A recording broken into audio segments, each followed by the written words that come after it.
Hello, it's Sher. Thanks for popping by. And thank you for all your kind comments. And hello to everyone, especially Mignon in Tasmania. How are you going? She's a new fan to Gelli printing. Look, I just thought I'd give you an update on my homemade jelly plate because I'm going to have to take two on it. I did, after the last video, make a few prints, and I just thought, well, I'll just, before I trim it up, I'll just see what I can do. So I'd actually got some new templates and cut those out, and so these are a few that I did. Well, that what actually is. This was when I actually turned it upside down, and so this you can see how grainy it was, and this was the underneath of the plate, and I think it was just the gelatin, grains of gelatin some just hadn't melted, so they just gave a little ripply surface. Now sometimes that's actually quite nice and you can work with that, but when it's such a large piece, overall wasn't really my cup of tea. But anyway, so I was going backwards and forwards with these just out of sequence there. So with this one you can see where I did a bit of a scribble there, and then here is the next one onto the top of that, little bit of underline. I moved the stencils around and made more, and this is on the thinner paper. And then this one was, of course, trying to hide the grainy design underneath, and it still showed through after a second layer of paint, and so I flipped it back, and so this was a much better print, and I like my new stencils. I think they're a bit of fun. That actually one was, that little one there actually came off with the roller, wasn't pressed down terribly well. And this is actually on this cartridge paper. There's a roller cartridge paper I found. You see it's got a bit of water damage there. And it's a roll. It was 120 GSM, and it's this size here. It's cartridge paper by the Dong A company. Now this has been in a roll for over 25 years. It's actually what I used to tear up when I used to make a huge amount of books, and I'd sew the signatures and glue them together with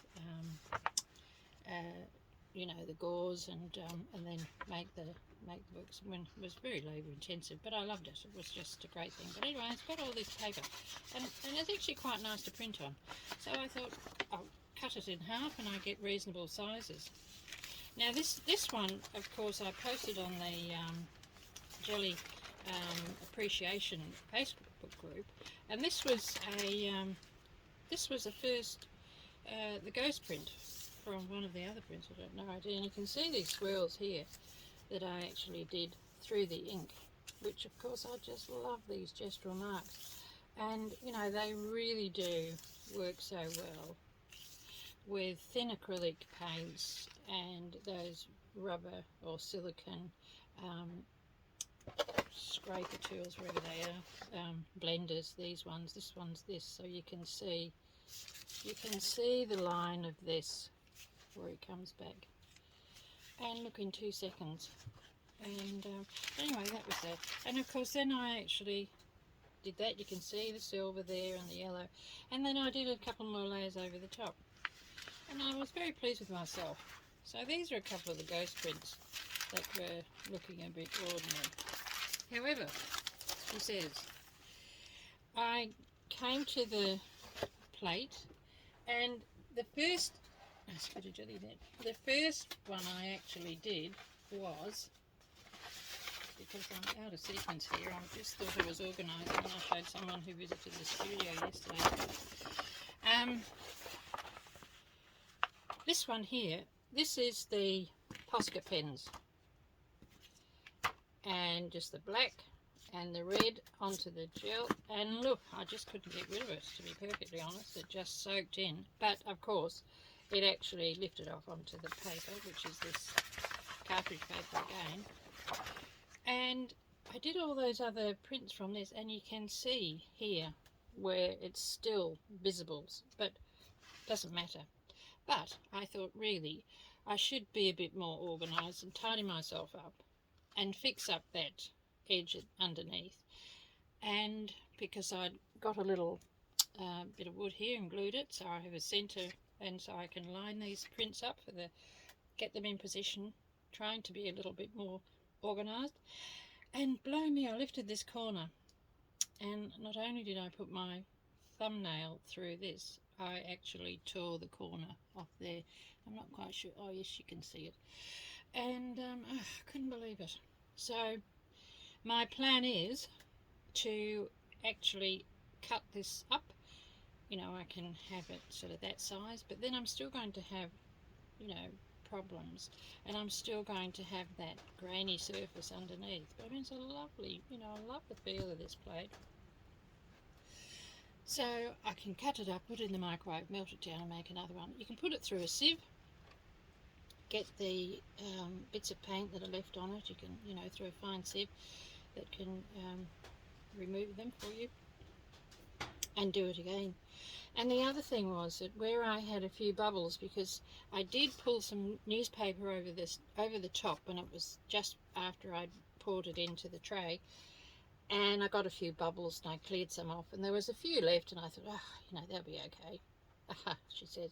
So when I went to rub them off, they actually came off fine, but then they left holes in there. So, you know, so really it needs to be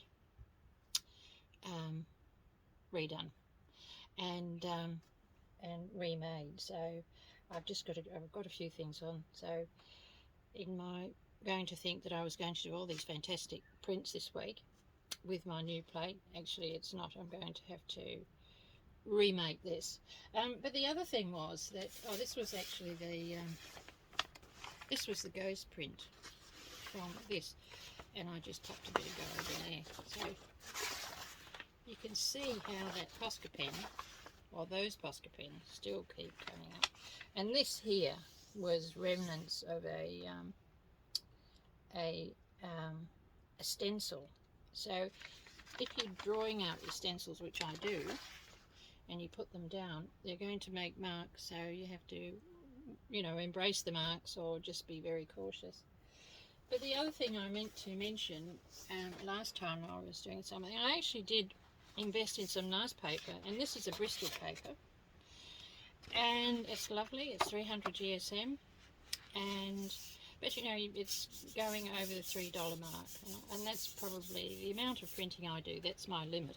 But the colours are just so dull, apart from the yellow, she says, but they are muted colours. They're not vibrant colours that normally the acrylics are. So